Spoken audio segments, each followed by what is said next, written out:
ሴቶች ናቸው የገደሏቸው ጊዜያዊ መስተዳድር ምንም እኮ ያደረጉት ነገር እኮ የለም ህዝብ ነው ሲያገለግሉ የነበረው እርዳታ እስከ መስጠት መሳሪያ እንኳን የላቸውም እኮ መሳሪያ የላቸው በጣም ይዘገን እነዚህ ከሴቶች ተወልደዋል እንዴ እነዚህ ከሴት ተፈጥሯል እንዴ እነዚህ ስለ ትግራይ ተቆርቋሪነት የማውራት ሞራሉ አላቸው ይኸው ለህዝቡን እንዴት እንደሚያሸብሩት ያውቁታል ስጋ ተበጣጥሶ ስጋ ተቆራርጦ እናንተ ከናንተ በላይ ስጋ የሚቆራርጣል ከአምስት የትግራይ ወጣት አንድ ሰው ብቻ ነበር ክላሽ የታጠቀው በጣም በርግጠኝነት ምነግር ማለት ነው ሌሎቹ ምንድነው የሚባሉት መሰለ ቀሪዎቹ አራቱና አምስቱ ነጥቃችሁ ትታጠቃላችሁ 51 አመት ሙሉ ለትግራይ ውሃ ጠብ ያላደረገ በርዳታና በስንዴ በየ10 አመቱ በየ5 አመቱ ልጆቹን ያስገበረ የመጣ ድርጅት ገዳይ ያውም ደመጣጭ ድርጅትህ ነው እየተባለ አዲስ አበባ ነው ሲመላለሱ የነበረው ካንድም 3 4 5 ጊዜ እግሩ ላይ ወድቋል ፕሬዝዳንትነት ስልጣን ለኔ ይሰጠኝ ብሎ ማለት ነው ለምን ቢላ አልጠበቀው ያምሮ በሽተኛ እንደነ ታደሰና እንደነ ደብረጽዮን ያምሮ በሽተኛ የለም እንደነ ምግበ እንደሌሎቹ እኚህ እናት እንደዚህ ሲንበረከኩ ጻድቃን እግሩን አጣምሮ ያየ ከሱ በላይ ፊውዳል አለ አሁን ለትግራይ ህዝብ ቆም ያለው ሊልን እነ ደብረጽዮን ወጣቱን ናሙት ይያሉት እናት ያንበረከካሉ እዚህ ጋር ዛሬም ጌታቸው ረዳ እዚህ መጡ ጀነራሎች እነ ጻድቃን ይሄንን ሀቅ ሊነግሩን ይገባል የዚህ ደም በከንቱ ፈሶ አይጠግቡም ደም ስለማይጠግቡ ነው ዛሬም እንደገና ጦርነት እያወጁ ያሉት የሰማሁት ነገር ከማስደንገጥም በጣም ያለፈ ነው ደብረጽዮን ልክ 2012 13 እንዳደረገው ንግግር ሁሉ ጦርነት ነው ያወጀው በትላንትናው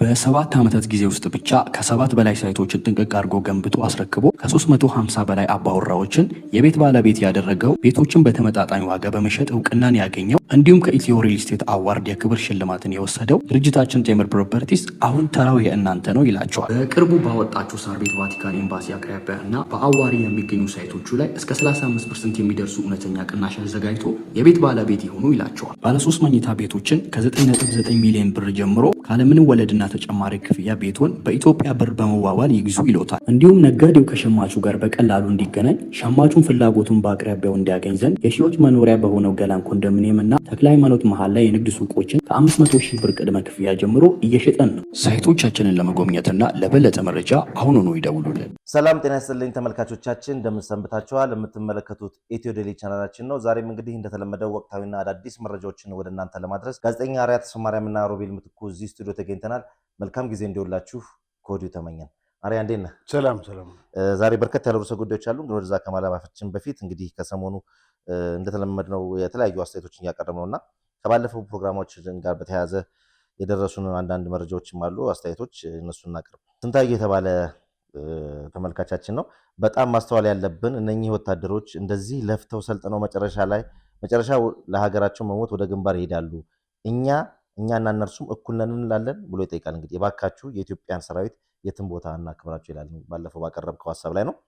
ሌላው ደግሞ እንግዲህ ናቲ የተባለ ተመልካቻችን ነው። ሁሉም ለበጎ ነው። ጁንታው እንደዛ በማድረጉ ጠንካራ መከላከያ እንድንገነባ አደረገን። ፈጣሪ ኢትዮጵያን ይባርክ። ዶክተር አብይ አህመድን እድሜ ከጤና ጋር ይስጥልን። አሜን። አገር ወዳድ መሪ ስለሰጠን ፈጣሪ ይመስገን ይላል። አመስግኗል እንግዲህ ሰራዊቱ። ሌላው ደግሞ እንግዲህ የትግራይ ህዝብ ህወሓት ሙሰኛ ጀነራሎች መሸሸጊያና ዋሻ ሆነው እየኖሩ የድሃ ልጆችን ህይወት እየተገበሩ እስከ መቼ ይቀጥላሉ? ባህላዊ ጀነራሎቹ ሰሜን እዝን በሴራ ጨፍጭፈውት አገርን ጦርነት ውስጥ ማገዱት፣ ብዙሃንን አፈናቀሉት። ግን ማብቂያው መቼ ይሆን? መፍትሄው የትግራይ ህዝብ እጅ ላይ ነው አለ። በጣም ጥሩ አስተያየት ነው።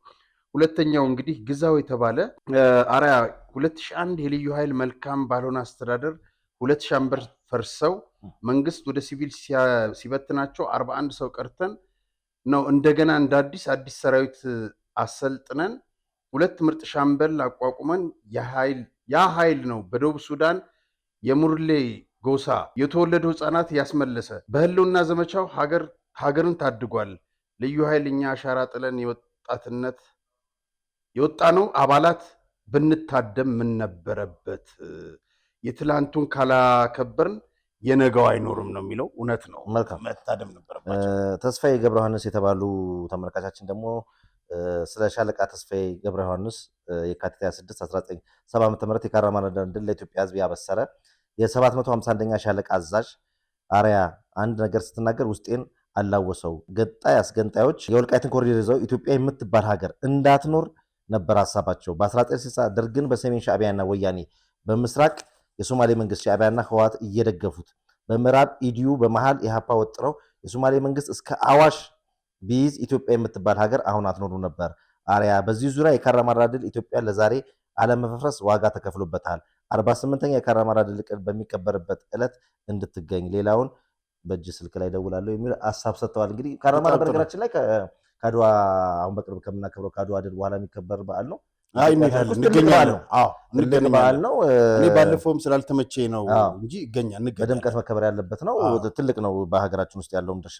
በዚሁ አጋጣሚ ለሌሎች ተመልካቾቻችን ሁለተኛው አድዋ ብለን ይህን ነገር የሚመችን ሰዎች በሰዓቱ በቦታው ተገኝተን እዚህ ጥቁር አንበሳ ጋር በቦታው ሁሉም ሰው ቢያከብረው ደስ ይላል። ታሪካዊ ድል እንደመሆኑ መጠን እንኳን ለአድዋ አድረሳችሁ ተመልካቾቻችንም እንኳን አብሮ አድረሰን። እዚህ ባለፈው ሳምንት እንግዲህ ፕሮግራማችን ላይ አንስተነው ነበረ። ወዳጃችን በኢትዮጵያ ነጻ ፕሬስ ታሪክ ውስጥ የራሱን ትልቅ አሻራ ያስቀመጠ በጣም እጅግ ተወዳጅ የነበረችው ጦማር ጋዜጣ ባለቤት በፕሬስ ታሪክ ውስጥ እንግዲህ ተፈትነው ካለፉ ምርጦች ከምንላቸው ውስጥ አንዱ ነው። እንግዲህ በፍቃዱ ሞረዳ የራሱ ሚዲያ አለ። ስለሱ እንግዲህ እናስተዋውቅ መሰለኝ። አዎ ሃርመኒ ኢንተርሚዲያ ትባላለችና ክቡራን ተመልካቾቻችን እኔ በቀደም ስናወራ ነበር በስልክ እንትኑ ካለፈ በኋላ ማለት ነው። በነገራችን ላይ ያ ፕሮግራም እንደወጣ በፍቃዱ ጻፈልኝ። መጀመሪያ ጀነራል ካሳዬ ደወሉልኝ። ብርጋዴር ጀነራል ተመስገንን በተመለከተ ማለት ነው። አሟሟቱን ፊልድ ማርሻል ነግረውን ነበረ። ከዛ ከጀነራል ካሳዬ ጋር አውርቼ እንጂ 1-2 ሰዓት 3 ሰዓት አይቆይም። በሜሴንጀር መልእክት መጣልኝ። ሳየው የበፍቃዱ ሞረዳ ነው። በጣም ነው የምወደውና እንዴ ከጀነራል ካሳዬ ጋር ተዋውላችሁ ነበር እንዴ አልኩት። ለምን እሳቸው ያለኝም እሱም ያለኝ ተመሳሳይ ነገር ነው። በቦታውም ነበር እና ከሞት ያመለጠ ሰው ነው። እንትናንም በነገራችን ላይ እዛችሁ ውጊያ ላይ እነ ጀነራል ካሳዬንም ሊማግዷቸው ነበር እና ትንሽ ሻጥሮች ነበሩ በዛ ዙሪያ። ጀነራል ካሳዬ ሰሞኑን ትንሽ አሟቸው ነበር። እግዚአብሔር ከሳቸው ጋር ሆስፒታል ትንሽ ገባ ብሎ ወጥተዋልና እናወራለን። እንግዳ ለመሆን ፈቃደኛ ናቸው። በፍቃዱ ምን ነው አንተ ጦማርን ባልከፈትክ ኖሮ አልኩት። ለምን እኔ አንተን አይቼ ነበር ወደ ጋዜጠኝነት የገባሁት ያንተን ጋዜጣ። ክቡራን ተመልካቾቻችን በፍቃዱ ሞረዳ ቪኦኤ ነበር፣ ቪኦኤ ተዘግቷል። ስለዚህ አዲስ ሚዲያ ይዞ መጥቷል። መረጃ የምትፈልጉ ከሆነ ነፃ ገለልተኝነት፣ ቋንቋ፣ ፖለቲካን በእውቀት ስማ። የኢትዮ ኤርትራ ጦርነትን እኮ እንዴት አድርጎ ገና ሲጀመር ቤት መግባት እንዳለበት ሰራዊቱ ምን ማድረግ እንዳለበት ኢቭን ጥርቅምቃሞ ነች። እቺ ጥርቅምቃሞ እንትና ነች፣ ሹክሹክታ ነች። እሱ ጥርቅምቃሞ ይገነነ እና ሹክሹክታ ላይ እኮ ዜና የሚሆኑ ነገሮች እኮ ነው የሚያወጣው ነበር። መንግስት ሐሰተኛ ብር አሳተመ ምናምን ሲባል ጦማር ያወጣውን አይተዋል። ከብሩ በስተጀርባ ያለው ነገር ነው ብሎ 2 ቢሊየን ብር ኤርትራ ሰብስቦት የነበረው በአሰብ በኩል ሊገባ ሲል መጀመሪያ ዜናውን ያወጣው እኮ በፍቃዱ ነው። ኤርትራ ኢትዮጵያ ልትወር እንደሆነ መጀመሪያ ዜና ያወጣው በፍቃዱ ነው። ምንድነው ያለው መለስ ዜናዊ ሲመልስለት? አንዳንድ ጦርነት ናፋቂዎች ነው ያለው። እና ይሄ እዚህ አሁን የሰራው ኢንተርቪው ላይ ይህች ነች ሚዲያውና እዚህ የሰራው እንትን ላይ ጦርነትን አውቀዋለሁ አስከፊነቱን በአካል እያለ ነው የሚያወራው። መለስ ዜናዊ ግን ይሄንን ለበፍቃዱ የካቲት መጨረሻው የመጋቢት ላይ ነው ያወጣው ጦማር። አንድ አታምልጠኝም ነበር ጦማር። እና ከአንድ ወር በኋላ ሻዕቢያ ወረረናል። እነ በፍቃዱ ግን ቀድመው እና በጣም ብዙ ነገሮቹ ቀድመው ነበር የሚታዩ። ሃርመኒ ሚዲያ ነው። እኔ ደግሞ በፍቃዱ ሞረዳ ነኝ። ብዙዎቻችሁ እንደምታውቁት ሰሞኑን በአፍሪካ ቀንድ አካባቢ ትኩስ ከሆኑት ጉዳዮች መካከል በኢትዮጵያና በኤርትራ መንግስታት መካከል ያለው ወይም እየተፈጠረ ያለው ውጥረት ነው። ክቡራን ተመልካቾቻችን በመጨረሻም ፒን እናደርግላችኋለን፣ ሊንኩን ፒን እናደርግላችኋለን።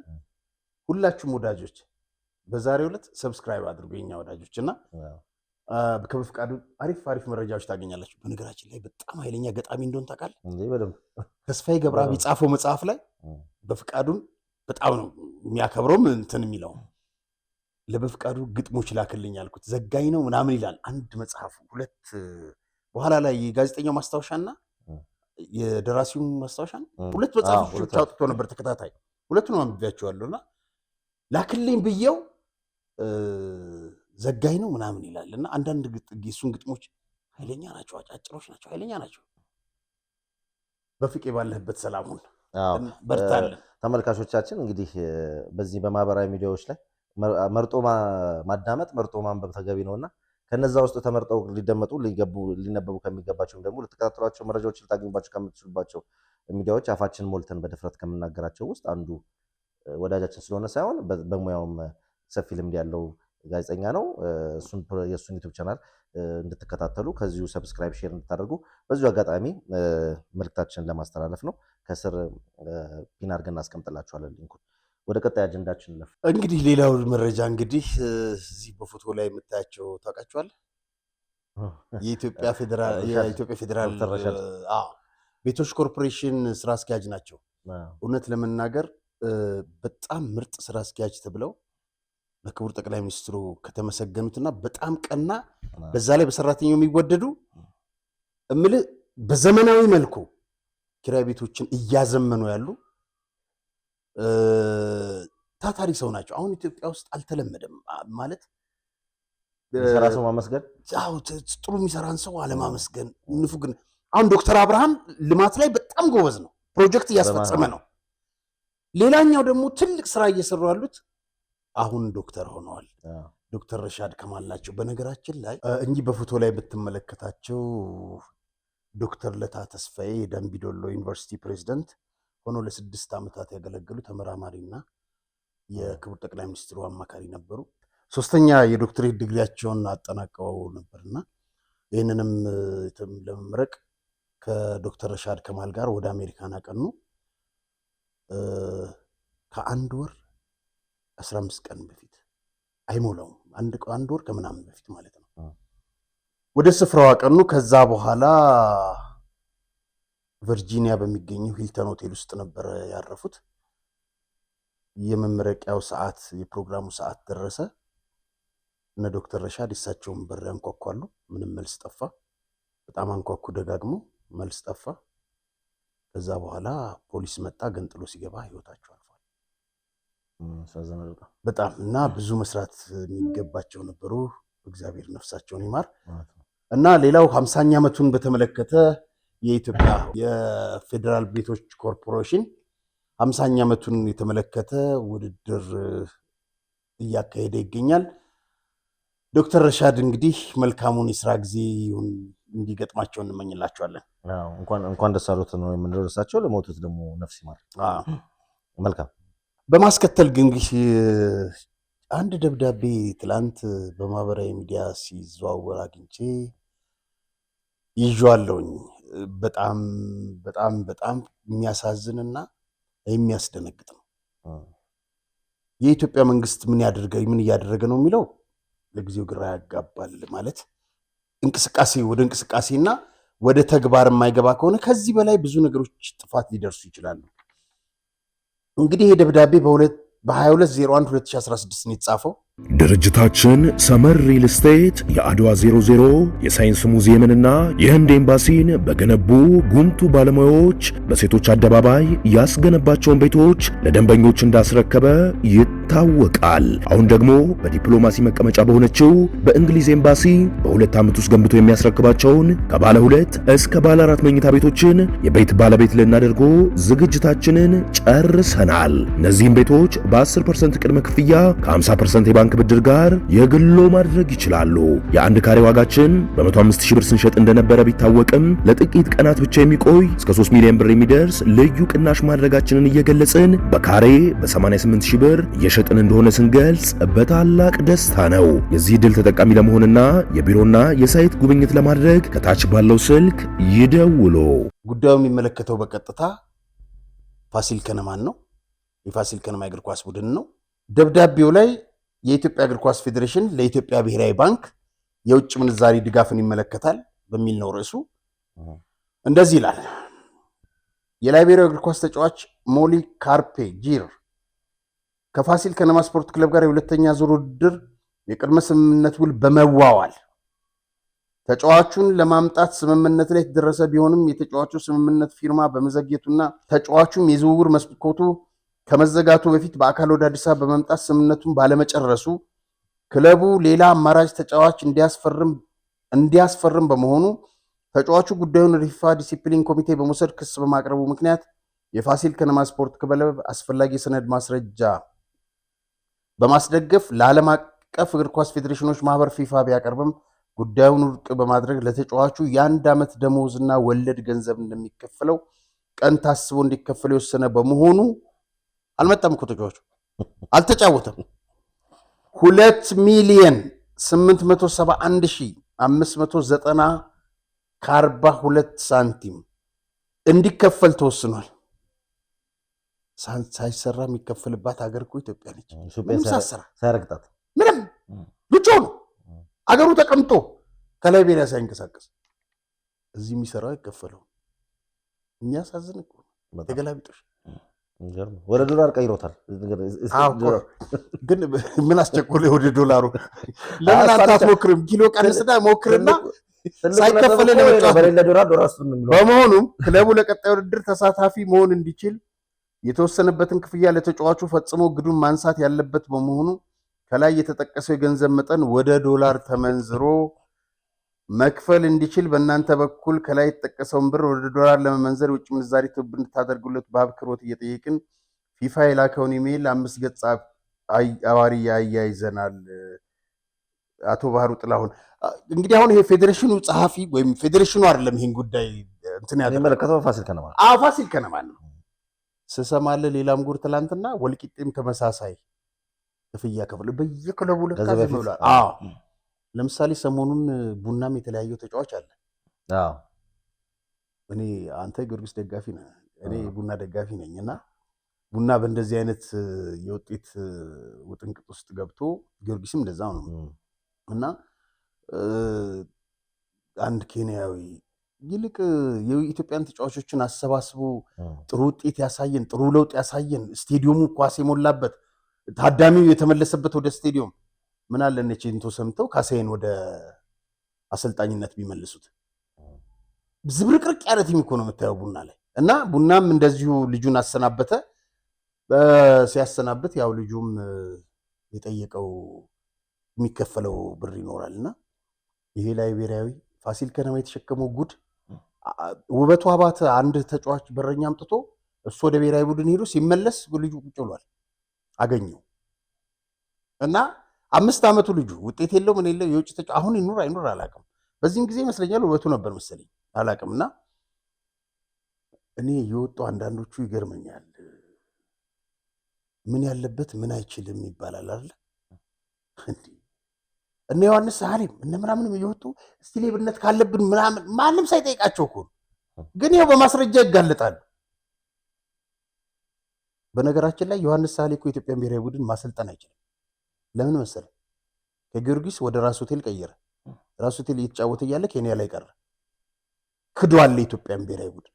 አንድን ከሃዲ አገር ካደን ከሃዲ አምጥተህ ብሔራዊ ቡድን ተሰለጥናለህ። በጣም የሚገርመኝ ነገር ይሄ አባባል ትክክል ነው። ኢትዮጵያ የሰራልሽ ቀርቶ የገደለሽ በላ። እውነት ነው። የካዳት ይበላል።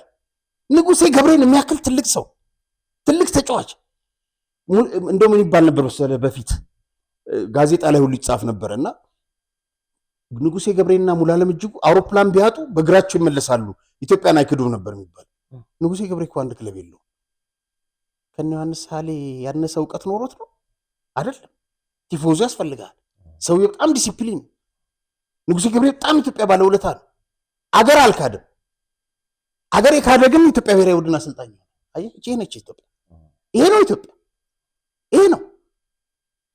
እነዚህ ግን ይገርማል ማለት ሰውየው አሁን ቁጭ ብሎ ላይቤሪያ ብሬን የሚለው እኮ ውሉን እሱ ጠንቅቆ ያውቃል። እነሱ እንዴት ማስፈረም እንዳለባቸው ያውቁ።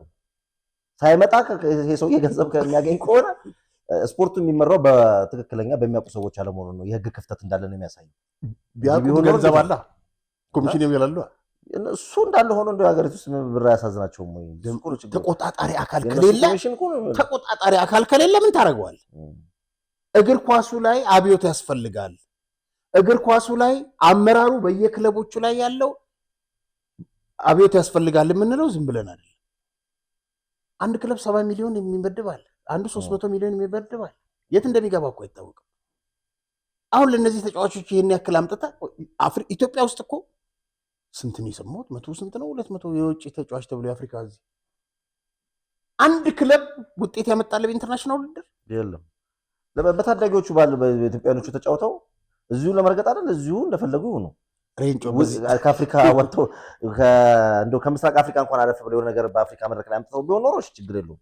ግን እዚሁ እንትን ለማለት ከሆነ ለእርስ በርስ ፉክክር እንደው መመሪያ ቢወጣና እንደው ይሄ የውጭ ተጫዋች የሚለው ነገር ቢቀር እንደ ሀሳብ ጥሩ ነበር እንጂ መቼም ያው አያስበላም።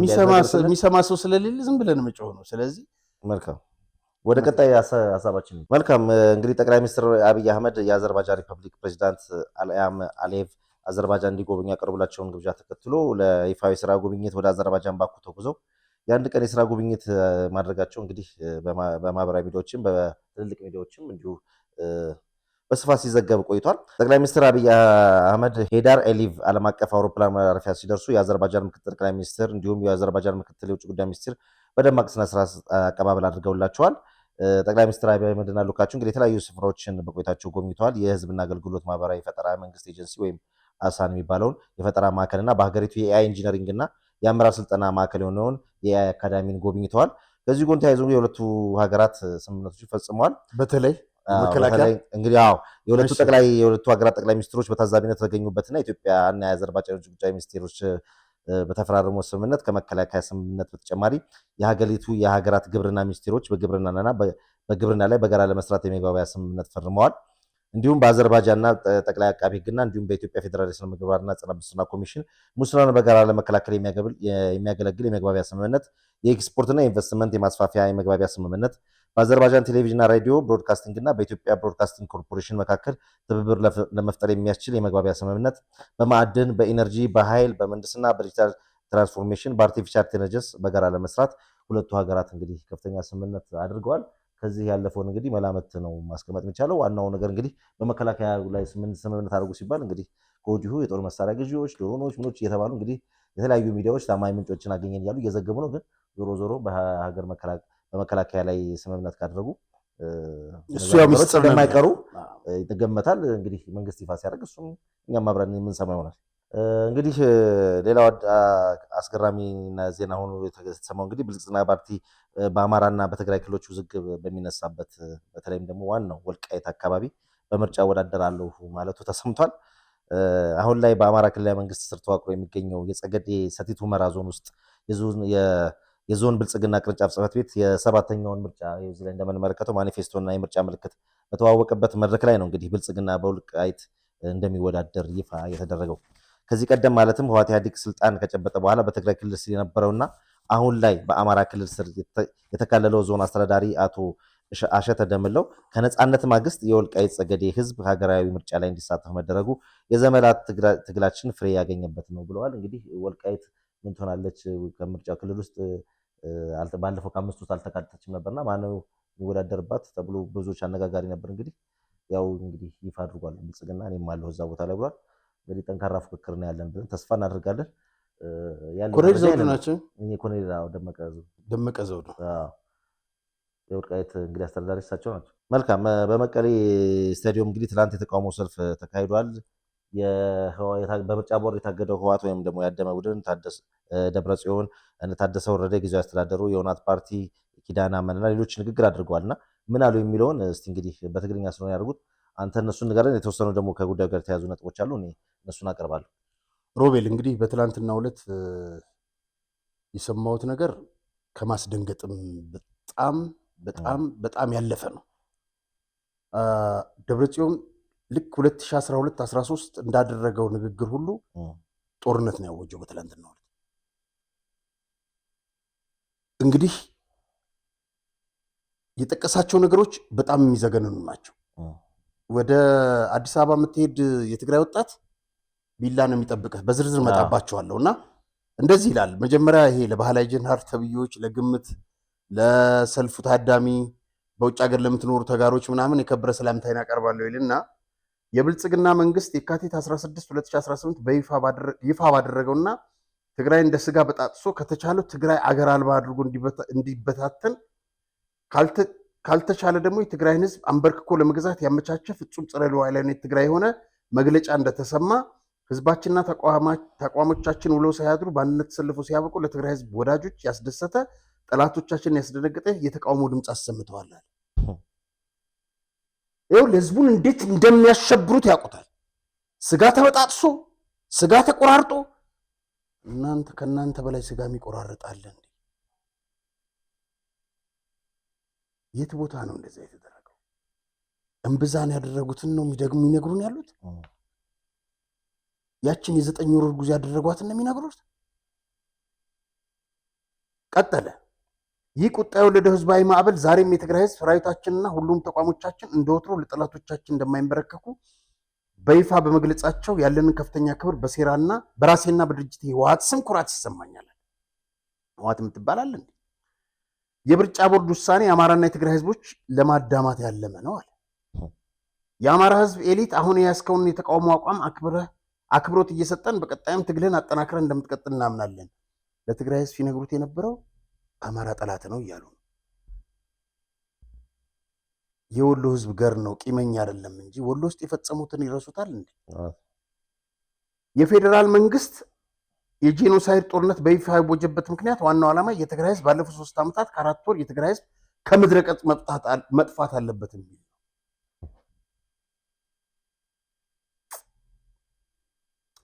ይህን ጥፋት ከመንግስት ቆመው እያስፈጸሙ የሚገኙት ከሃዲ ተጋሩ ናቸው። ነገታቸው ነው ይበላቸው። አይ ለምን መሰለ ሰሞኑን የጊዜያዊ መስተዳድሩ ህወሓት ውናት የሚባል ምናምን ያወጡት መግለጫ ጠቅላላ ንስምረት ምናምን ያወጡት ተመሳሳይ ሆን ብለው ነው ወይ ምናምን አላውቅም። ምን ያንን ግን ያላቸው እንደገና ስማ።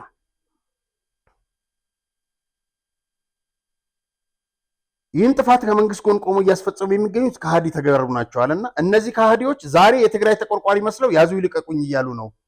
በቀደም ያወጡትን መግለጫ በልጆቿ መስዋዕትነት ተከብራና ሉዓላዊ ግዛቷን ጠብቃ የኖረች ትግራይ በመበጣጠስ የትግራይን ህዝብ ያለ መሬት ለማስቀረትና ለመበታተን የታቀደው ሴራ በሁላችንም ትግል ሊከሽፍ ይገባል አለ። ይህ ሁሉ የሚቀባጥረው ደብረጽዮን ነው። ይህ ሁሉ የሚፈጸምባት የትግራይ ህዝብ ትዕግስትን የመረጠው ከጦርነት ይልቅ ሰላም ስለሚፈልግ ነው። ሁሉንም ሊያውቀው የሚገባው የሚጠፋ ህዝብና የሚቆረስ መሬት የለም አለ። በትውልድ ቅብብሎች መስዋዕትነት እየከፈለ የመጣው የትግራይ ህዝብ ክብር፣ ጀግንነት አሁን እዚህ ደርሶ የሚያሳፍር ታሪክ ሊሰራ ዘበት ነው። ታሪክ ሰሪሱ ነው። ስለሆነም በልጆች ደምና አጥንት የተገነባቸው ህወሓት አሁንም የልጆችን መስዋዕትነት ጠብቃ የመኖር ህልውና ዋስትናና ሉዓላዊነትን የራስን በራስ የመወሰን መብት ለማረጋገጥ ድርጅትህ ተባለ ግዴታዋ እንደምትወጣ ልናረጋግጠን እንወዳለን። 51 ዓመት ሙሉ ለትግራይ ውሃ ጠብ ያላደረገ በእርዳታና በስንዴ በየ10 ዓመቱ በየ5 ዓመቱ ልጆቹን እያስገበረ የመጣ ድርጅት ገዳይ ያውም ደመጣጭ ድርጅትህ ነው እየተባለ የሁሌም አቋማችን ሰላም ነው። ይሁን እንጂ እኛ ሰላም ስላልን ብቻ ሰላም እንደማይረጋገጥ እንረዳለን። ህወሓት ሰላም ብሎ ያውቃል። አሁን የገጠመን ብሔራዊ ህልውና አደጋ በተባበረ ክንዳችን ለመቀልበስ ባለፉት 3 ቀናት በመግለጫዎች አለ። ዛሬ ደግሞ በተቃውሞ ሰልፍ፣ ቀጥሎ ደግሞ በመላው ዓለም የሚገኝ ዲያስፖራ ትግራይ በተለያየ መንገድ የሚያደርጋቸው ትግሎች ወደ ተጨባጭ ኃይል በመቀየር በትግራይ ህዝባዊ መከላከል ተደራጅተን እንደተባበርነው ሁሉ ከዚህ ቀደም አሁንም ተደራጅተን እንድንመክት ታሪካዊ ግዴታችንን ኃላፊነታችንም ነው አለ። ቀጠለ። በትግራይ ህዝብ ላይ የታወጀው ጄኖሳይድ ተከትሎ እኔ ያለው ህዝብ አይጠፋም ብላችሁ የትግራይ ወጣቶች ተሰልፋችሁ የራሳችሁን ጀግንነት ታሪካዊ ግዳይ ፈጽማችኋል። ቢሆንም ግን አሁንም በህዝባችሁ ላይ ያንጃበው አደጋ በንቃት ለይታችሁ በትግራይ ብሔራዊ ህልውና በአንድነት ተሰልፋችሁ እንድትታገሉ ድርጅታችሁ ህወሓት ጥሪ ያደርጋል። ናሙት እየተባለ ነው። አሁንም ሌላ ዙር ወጣት ናሙት እየተባለ ነው። ሄዶ መሞት የሚፈልግ ካለ ወጣት ምንም ማድረግ አትችልም። እነዚህ ፖሊስ መጀናቸው መሰለኝ የፖሊስ ልብስ የለበሱ ናቸው። እኔ ረመኝ ሌላ ሀገር ነው ወይ በስተት ኢትዮጵያ ባንዲራ አይኖርም? ቆይ እሱን እመጣልሃለሁ። ጌታቸው ዓለም ያለውን ከዛስ የመጨረሻውን አንቀጽ ልንገርህ፣ በጣም አደገኛው። በተጨማሪ የጦርነት አደጋ ተደቅኗል ብለህ ከትግራይ ወደ ሌሎች አካባቢዎች በመውጣት ለእስር ለግፍና ለመከራ እየተዳረክ ያለው የትግራይ ወጣት ስደት የችግር መፍትሄ እንዳልሆነ ከብልጽግና ቢላዋ እንደማታመልጥ ተገንዝበህ ከህዝብና ከሰራዊት ጋር ተሰልፈህ የበኩልህን ድርሻ አበርክት። እንግዲህ ሮቤል አዲስ አበባ የብልጽግና ቢላዋ አለ እያለ ነው ለትግራይ የሚሆን ደብረ ጽዮን ወይም ይህንን የሚሉ ያሉት የህወሓት አመራሮች ዶክተር አብይን ስልጣን ካልሰጠን እያሉ ሲመላለሱ ለምን ቢላ አልጠበቃቸው? አዲስ አበባ ነው ሲመላለሱ የነበረዋል። ከአንድም 3 4 5 ጊዜ እግሩ ላይ ወድቋል። ፕሬዚደንትነት ስልጣን ለኔ ይሰጠኝ ብሎ ማለት ነው። ለምን ቢላ አልጠበቀው? የሚፈልጉት ማባላት ለትግራይ ህዝብ ምን እንደሚደግሱለት የትግራይ ህዝብ ወጣት ሞት እያለው ነው። ልጁን ግን አያመጣም። አሜሪካን አስቀምጧል።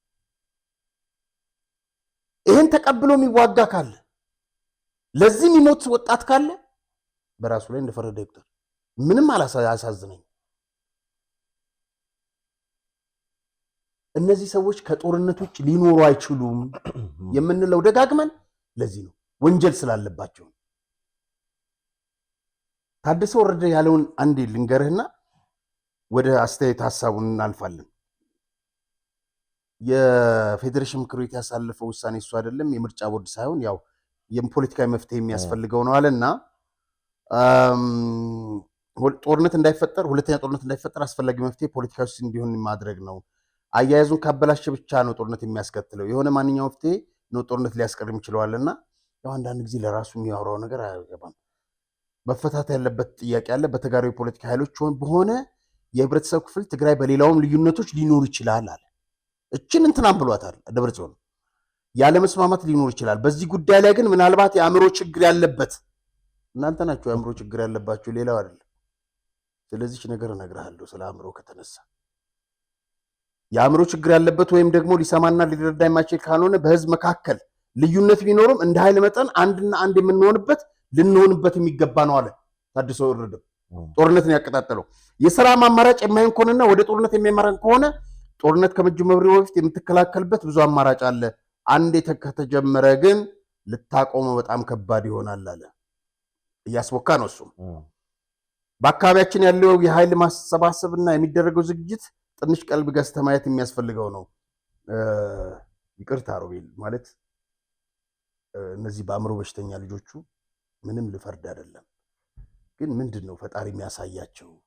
ከዚህ ስለምን ትምህርት አይወስዱም? ልጆቹ ስለምን ይቀጣሉ ከሚል ነው። የሟቹ የመለስ ዜናዊ ወንድ ልጅ የአእምሮ በሽተኛ ነው። የስዩም መስፍን በኋላ ላይ በሰላም ማስከበሩ ሲገደል እዚህ ቤቱ ሲበረበር የወርቅ ሽጉጥ የተገኘ ጊዜ የ10 ዓመት ልጅ ገደማ የአእምሮ በሽተኛ ነው። የዘርዓ አስገዶም ቤት ሲገባ ልጁ የመጨረሻ ልጁ የአእምሮ በሽተኛ ነው። አይነ ስውሩ በሰላም ማስከበሩ ጊዜ የተገደለው አባይ ነፍሶ ልጁ የአእምሮ በሽተኛ ነው። አባይ ፀሐይ የወለደው ልጅ የአእምሮ በሽተኛ ነው። የስብሃት ልጆች በሐሽሽ የደነዘዙ ናቸው። የስዩም መስፍን ልጅ እንደዛ ናቸው። አሜሪካን ያሉት ያንዳቸው ልጆች ነገር ጥቀስ በሐሽሽ የደነዘዙ ናቸው። የአእምሮ በሽተኛ እንደነ ታደሰና እንደነ ደብረጽዮን የአእምሮ በሽተኛ የለም። እንደነ ምግበ እንደ ሌሎቹ። በነገራችን ላይ አነገር ልንገርህ፣ ባለፈው ሳምንት ፍስሐ ማንጁስ በኤርትራ በኩል ወጥቶ ግብፅ ደርሶ ተመልሷል። ምን ሊደግስ ይመስልሃል? ምን ሊያደርግ ይመስልሃል? ዛሬም ለትግራይ ህዝብ ጥፋት፣ ዛሬም ለትግራይ ህዝብ እልቂት።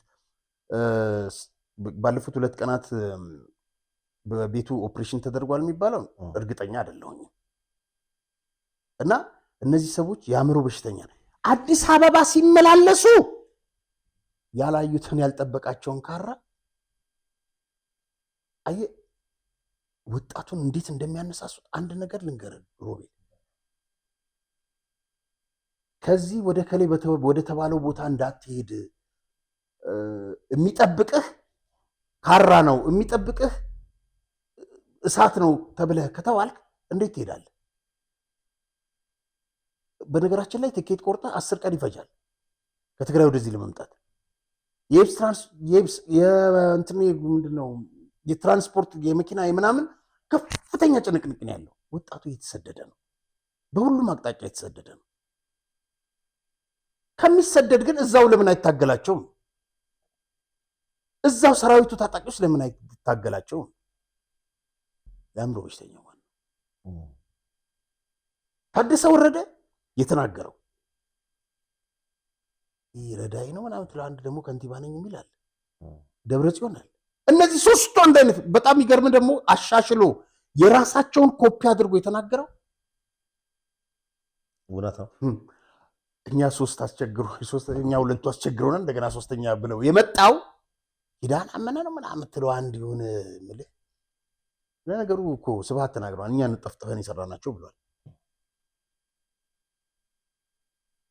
ሻዕባም ይሁን ፋኖ ለምን በትግራይ አልፎ ለምን አዲስ አበባን አይቆጣጠር? ምን አገባኝ ነው። አይ ሲያልፍ ዝም ብሎ ተርማምዶ የሚያልፍ ይመስለዋል።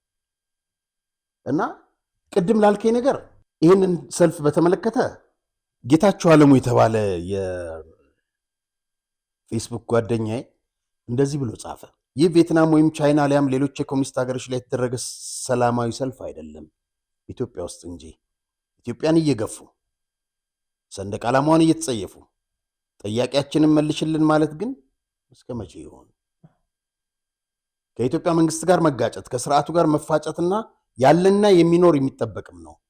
ከኢትዮጵያ ሰንደቅ ዓላማና ኢትዮጵያዊነት ጋር መጋጨት ግን አግባብ አይመስለኝም።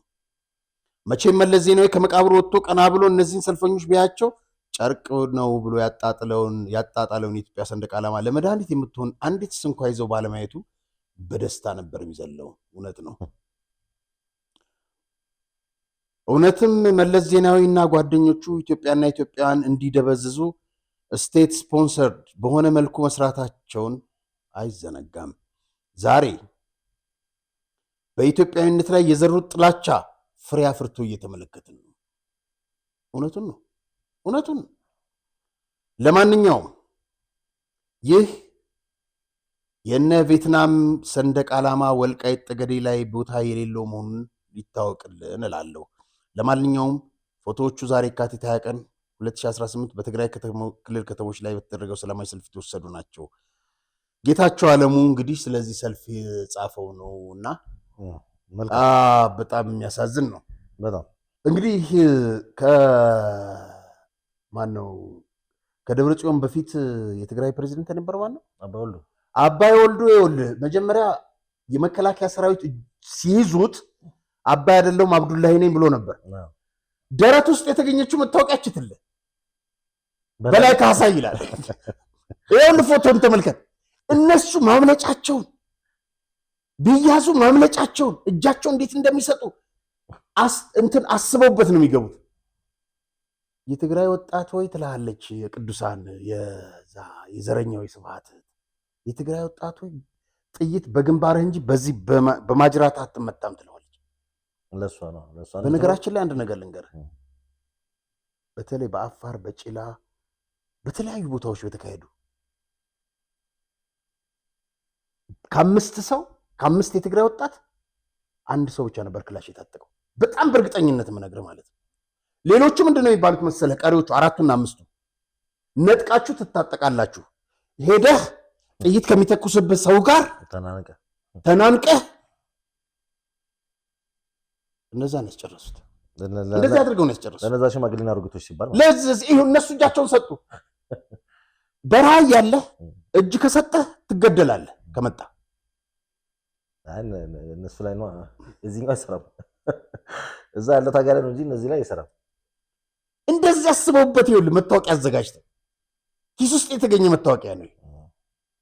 ገርም ነው። በፊት እና ይዘን እንመጣለን ብለናቸው ነበር። አዎ ሰዓት እየረፈደብን ይዘን ስንመለስ ያው ዛሬ ተመልክተዋል። እንግዲህ እንደዚህ ነው ጉዱ። ይኸውልህ እንግዲህ ተመልከት፣ ይሄንንም ፎቶ ተመልከትልኝ። ጻድቃን ማን ነው ያ ደብረጽዮን ምናምን አሉ። እኚህ እናት በንብርክክ ይሄዳሉ። እንዴት ተኮፍሶ እንደሚያያቸው ታውቃለህ? እና ዓለም ምናምን ነሞጆን ተመልከታቸው። እኚህ እናት በእድሜ 80 ውስጥ ይሆናሉ። ድሮ እንግዲህ የምንሰማው አፈ ታሪክ ፊውዳሎች እንትኖቻቸውን ባሪያዎቻቸውን ወይ ምናምን እንትን ያደርጉ ነበር አይደል? ያስጎነብሱ ምንድነው ያሰግዱ እንትን ነበረ፣ እግራቸውን ያስሙ ምናምን ነበር። ታዲያ ይሄ በምን ይለያል ንገረኝ? በምን ይለያል? ኢትዮጵያ ትግራይ ከፊውዳል አስተዳደር ከፊውዳል አገዛዝ ነፃ ወጣለች። ዛሬ ምን አይነት ስርዓት ውስጥ ነው ያለነው? እኔ አሁን ግዕዝ ሚዲያ የሚጽፈው ነገር በጣም እቀበለዋለሁ። እነ ጻድቃን የትግራይን ህዝብ ሊወክሉ አይችሉም፣ አስመትተውታል፣ ይቅርታ እንኳን አልጠየቁም ብሏል። እውነቱን ጻድቃን እንደዚህ ሲደረግ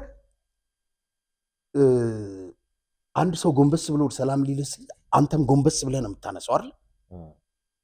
እኚህ እናት እንደዚህ ሲንበረከኩ ጻድቃን እግሩን አጣምሮ እያየ ከሱ በላይ ፊውዳል አለ? አሁን ለትግራይ ህዝብ ቆም ያለው ሊልን እነ ደብረ ጽዮን ወጣቱን ናሙት እያሉት እናት ያንበረክካሉ እዚህ ጋር።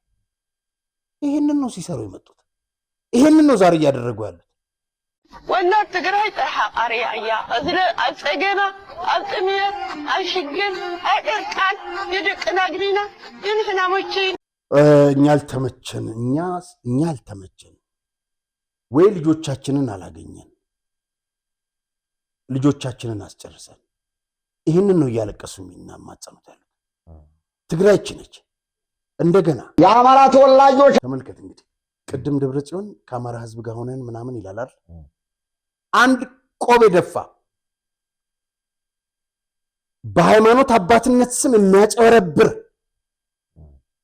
ህዝቡን ምን ያክል እንደናቆት የምታውቀው የትግራይ ሲኖዶስ ብለው ይህን ሰውዬ ነው ጳጳስ ነው ምንትሴ ብለው ካድሬ ያስቀምጡት። አባ ሰርቀ ብርሃን ይባላል። ኢትዮጵያ ኤልዛቤል ነች ብሏል እኮ። ኢትዮጵያ ሰድቧል እኮ ሀገሪቱን ሰድቧል። እስቲ እንስማ። እሺ ተወላጆች አማራ ነን የምትሉ ሸሞኔው አሳፋሪ ዘሮች ናችሁ። በነፍሳችሁ በስጋችሁ የተጎዳችሁ። መጀመሪያ የዚህ ሰው የመስቀል መሳለም ኃጢአት ነው። እንዴት ተብሎ ነው አንድ የሃይማኖት አባት ነኝ የሚል ለተከበረ ማህበረሰብ የአማራ ህዝብ እንደዚህ የወረደ አስተሳሰብ ይዘው ሚራገም ሚሳደብ? የሰው ልጅ ከአዳምና ሔዋን ነው የተፈጠረው የሚል ቅድስት ቤተክርስቲያናችን፣ ይሄ ግን የሃይማኖት አባት ነኝ እያለ በቤተክርስቲያን የተደበቀ ካድረ ነው። ሌላ ደግሞ ለዚህ ሰውዬ ለካቲት 11 ነው የሚቀርበው፣ ለካቲት 12 ሚካኤል ነው የሚቀርበው። እሱ ግን የህወሓታውያን ውልደት መረጠ። የትግራይ ህዝብ ደግሞ ባርነት የጀመረበት ስቃይ የጀመረበት ምን እያለ ነው? አሁንም የትግራይ ህዝብ ያልከፈልከው ዕዳ አለብህ ለለካቲት 11 እያለ ነው። አሁንም ወደ ጦርነት ግባ እያለ ነው። ሌላ ይሄ ሰውዬ ምን ብለው አብርቷል? ጥምቀት በአክሱም ነው የተጀመረ አለ። ውሸት። በዮርዳኖስ ነው የተጀመረ። ቅዱስ ዮሐንስ ለኢየሱስ ክርስቶስ ያጠመቀበት በዮርዳኖስ ነው። እሱ ግን በአክሱም ነው የተጀመረ። በዓለም ላይ በአክሱም ነው የተጀመረ ጥምቀት ብሎ ተናግሯል። በአክሱም የነበራችሁ ሰዎች ደግሞ እልል ብላችሁ አንጨብጭባችኋል። ውሸት ነው። ይሄ ሰውዬ ፈሪሳዊ ነው። እንደዚህ አይነት ሰዎች ናቸው ለኢየሱስ ክርስቶስ ይሰቀል ብሎ በርባሪ ይፈታልን ያሉት። እንደዚህ አይነት ፈሪሳዊ ሰውዬ ናቸው እና ይሄ ሰውዬ መታሰር ነው ያለበት።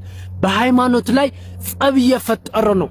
በሰው ላይ ጸብ እየፈጠረው አንተ የአማራ ሰው ነው አንተ እንደዚህ ነው እያለ ጸብ እየፈጠረ ነው። አንድ የሃይማኖት አባት ነኝ የሚል ሰውዬ ጸብ እየፈጠረ ነው። በቤተ ክርስቲያን የተደበቀ ህወሓታውያን ካድረ ነው ይሄ ሰው። እግዚአብሔር ይስጥ። በነገራችን ላይ ይሄ ልጅ ትግራይ ሆኖ ነው እንደዚህ የሚያወራው። በጣም ጀግና ልጅ ጎበዝ።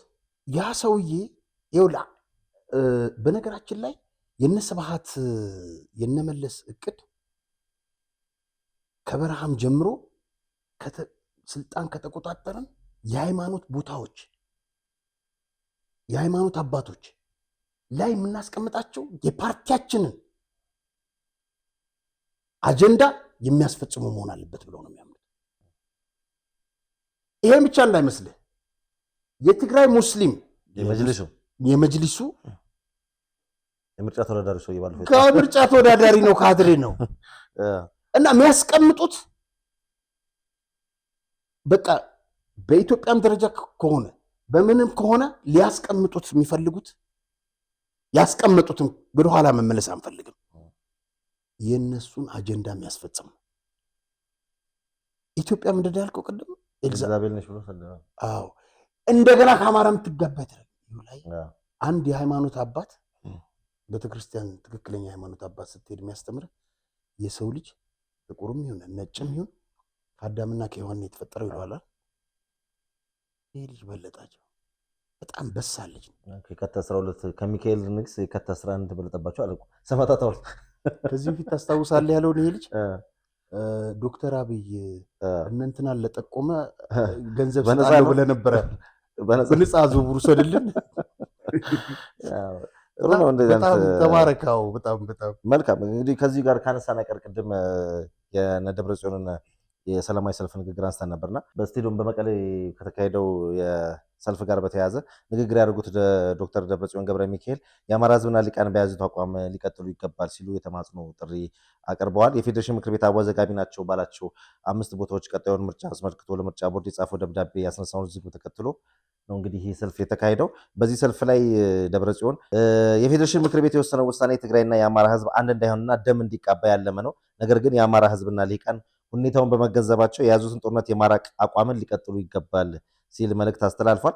የትግራይ ወጣቶች ከክልሉ ቢሸሹም ከብልጽግና ቢላ አያመልጡም የሚል ቅድም አንስታ ነበር። እሳቸው ያሉት ደብረጽዮን ጦርነት ከተቀሰቀሰ በትግራይ ክልል ብቻ አይቆምም በማለት ለአጎራባች ክልሎችም የማስጠንቀቂያ አዘል መልእክት አስተላልፈዋል። የትግራይ ክልል ጊዜያዊ አስተዳደር ፕሬዚዳንት ታደሰ ወረደ ደግሞ የፌዴሬሽኑና የምርጫ ቦርድ ውሳኔ ከህግ ጋር አይገናኝም፣ ጉዳዩ ፖለቲካ በመሆኑ ፖለቲካ መፍትሄ ያሻል። አሁን ያለው ሁኔታ በማንኛውም ጊዜ ሊፈነዳ የሚችል ቦምብ ተጠምዷል። በዚህ ደግሞ አንዱ ተጎድቶ ሌላው የሚተርፍበት ሁኔታ የለም፣ ማስተዋል ያስፈልጋል ሲሉ እንግዲህ ያው ዛቻቸውን ቀጥለዋል። ይህንን ነጥቦች ለተመልካቾቻችን ለማስታወስ ያህል ነው። መልካም እንግዲህ አሁን ጦርነት ጉሰማ እነሱ በሚጎሱበት ሰዓት ላይ ሀገር መከላከያ ሰራዊትም እንግዲህ እያጠናከረ ራሱን እያዘጋጀ ይገኛል። ባለፈው ፕሮግራማችን ላይ የሐዋሳ የነበረውን የቀይ ቦኔት ለባሾችን ትርኢት አሳይተን ነበር።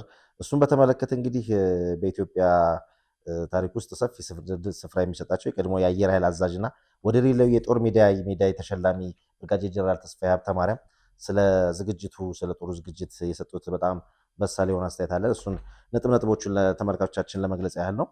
የአንድ ውጊያ ውጤት የሚለካው በመሰረታዊ ስልጠና ነው። ስልጠና የድል በር መክፈቻ ቁልፍ ነው።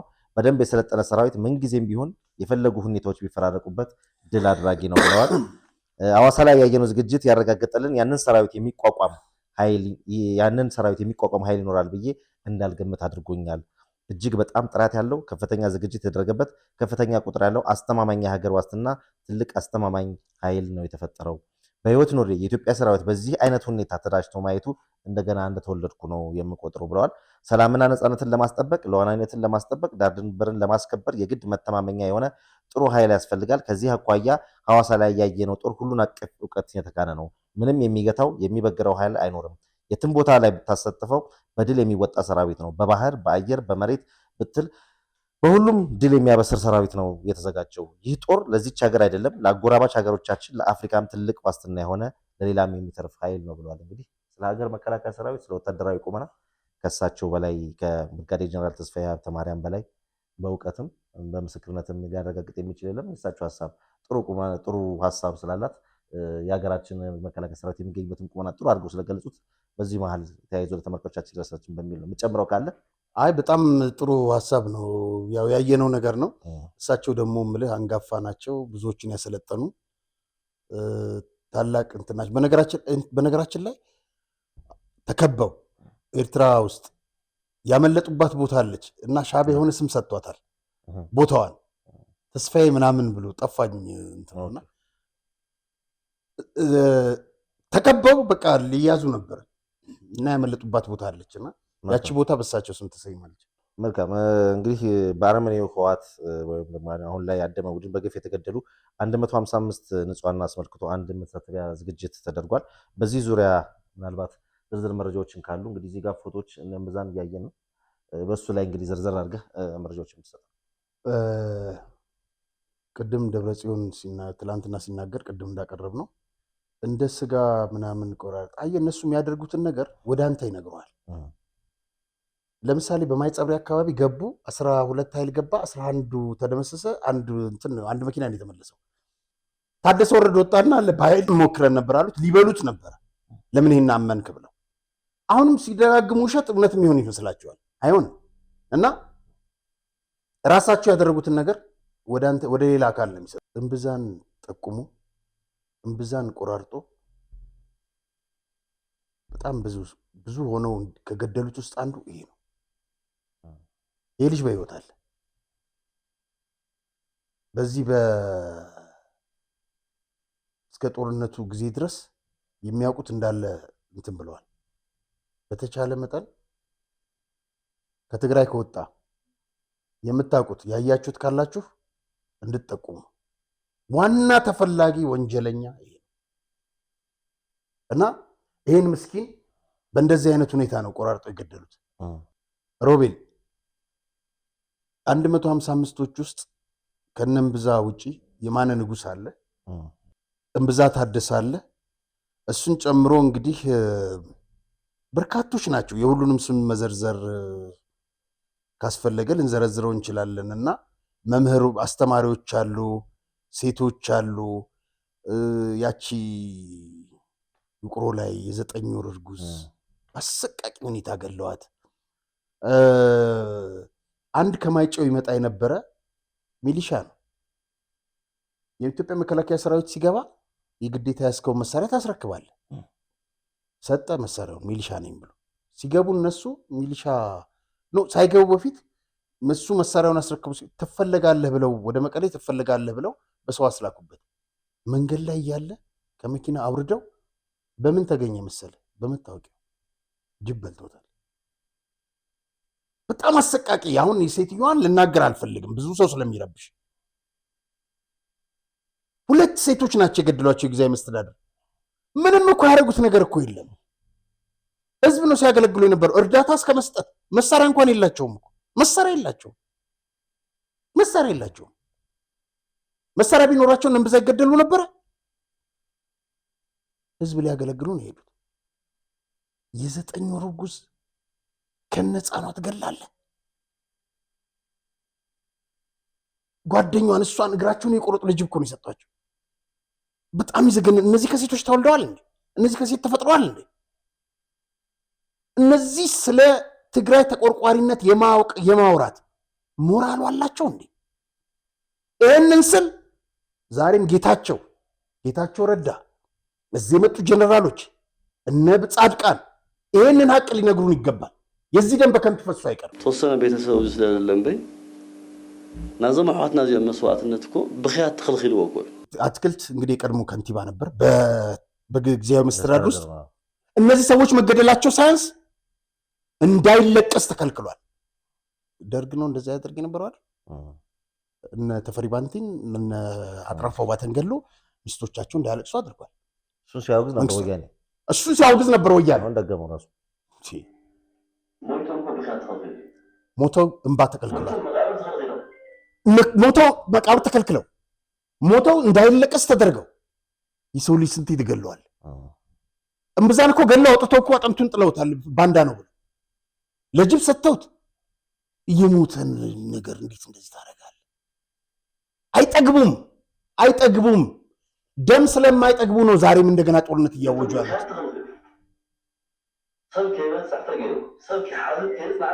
ሰው እንዳያጽናና እንዳይደርስ ለቅሶ ተደርጎ ምን የሚባል ወንጀል የፈጸሙት? ህወሓት አለመሆን መቃብር ያስከለክላል።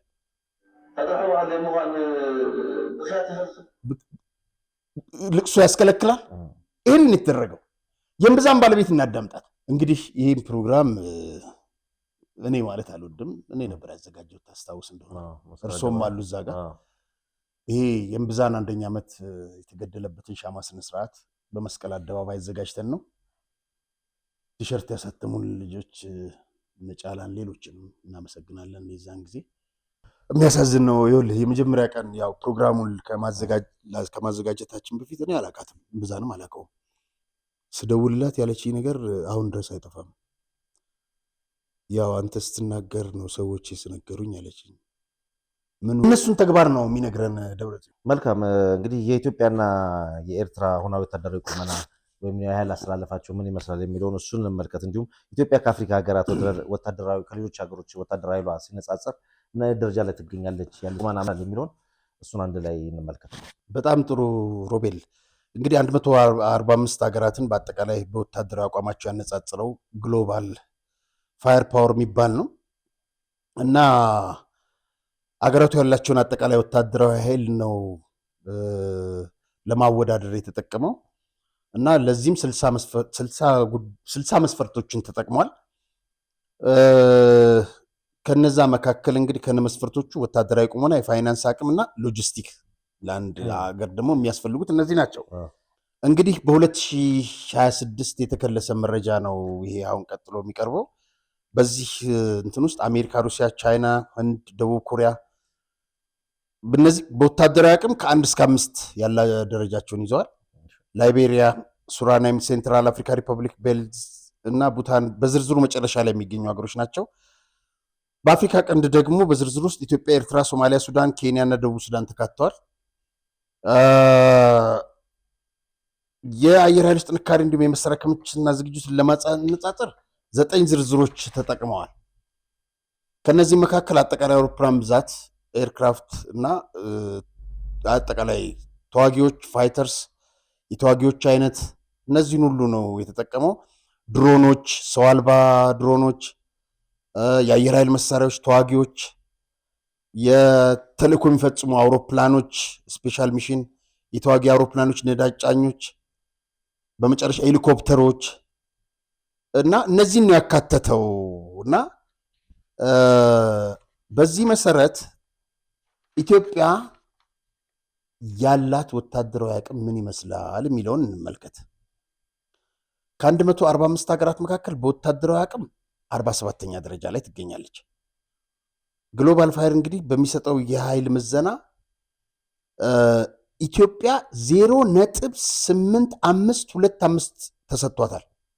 ጠንካራ ተብሎ ተደርጎ የሚወሰደው ነጥብ 0.50 ማለት ነው እና በዝርዝሩ በአንደኝነት የተቀመጠችው አሜሪካ ስትሆን የተወሰደው ያገኘችው ነጥብ 0.0741 ነው። የኛ 0.85 ነው እና ኢትዮጵያ ከዚህ ቀደም ከነበሩ በዝርዝር ከነበሩ ስፍራዎች ከፍ ያለች ሲሆን ያለው አጠቃላይ የአየር ኃይል አውሮፕላኖች መጠን 104፣ በዚህም ከ145 66ኛ ነች። ግሎባል ፋየር ባስቀመጣቸው በእያንዳንዱ ዝርዝሮች ውስጥ ደግሞ ሌላው ከ145ቱ ሀገራት ኢትዮጵያ ያወዳደረበትን ነጥብ ሰጥቷታል። ተዋጊ አውሮፕላኖች 24%፣ ዝግጁነት 15፣ በዚህም 46ኛ ላይ ትገኛለች። ጥቃት ፈጻሚ አውሮፕላኖች አይነት 0፣ አውሮፕላኖችና ሰው አልባ አውሮፕላኖች ድሮኖች ጨምሮ ሌሎች የአየር ኃይል መሳሪያዎች 9። እንግዲህ ከዛ በኋላ አሁን ኢትዮጵያ የታጠቀቻቸው መሳሪያዎች አሉ አይደል? አሁን እሱን አይጨምርም። ይሄ ያለፈው ዓመት እንትን ነው። አዎ እና የአውሮፕላን ድሮች ሌሎች የአየር ኃይል መሳሪያዎች 8.7 ነው፣ 42ኛ ደረጃ ይሰጣታል። የተዋጊ ማሰልጠኛ አውሮፕላኖች 34 ሲሆን ዝግጁነት 20፣ ልዩ ተልዕኮ የሚፈጽሙ የአውሮፕላን ነዳጅ ጫኝ ሄሊኮፕተሮች 33 67ኛ ይላታል። ጥቃት የሚፈጽሙ ሄሊኮፕተሮች 6.7 ዝግጁነት 4 በ38ኛ።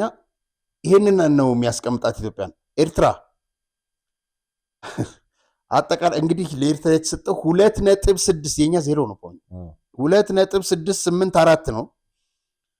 የአውሮፕላን መጠን 20 ሲሆን በዚህም 97ኛ።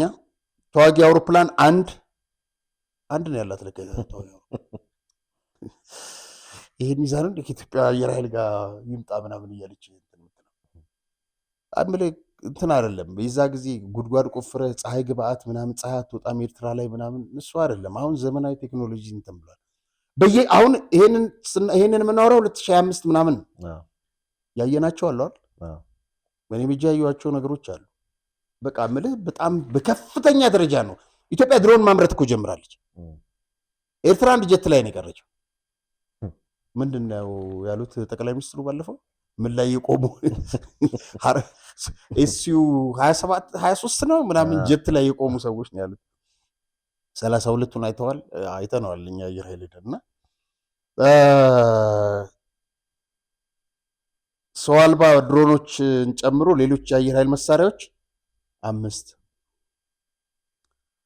የተዋጊ ማሰልጠኛ አውሮፕላኖች 1